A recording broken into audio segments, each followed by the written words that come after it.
ఏం చేస్తున్నావా? 7 జన్మలకు మీరే నా భర్తగా రావాలని వరలక్ష్మి వ్రతం చేస్తున్నానండి. ఎక్కడికండి?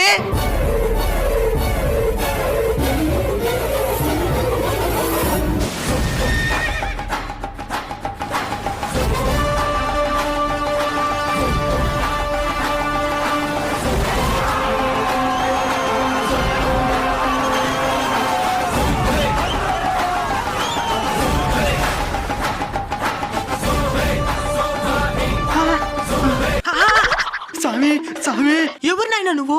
కాపాడండి స్వామి, కాపాడండి స్వామి. నా భక్తుడికి ప్రమాదమా? అభయం ఇస్తున్నానైనా, చెప్పు ఏం ప్రమాదం ముంచుకొచ్చిందా? నా భార్య వరలక్ష్మి వ్రతం చేస్తున్నా స్వామి. చేస్తే మంచిదే కదా నైనా. ఏంది మంచిదే? దాని ఈ జన్మలను భరించలేకపోతున్నాను. 7 జన్మలకి ఎవరు భరించేదే? ఇప్పుడు ఏం చేయమంటావా? ఆ వరలక్ష్మి వ్రతం పని చేయకుండా దానికి ఏదైనా పూజ చేయి.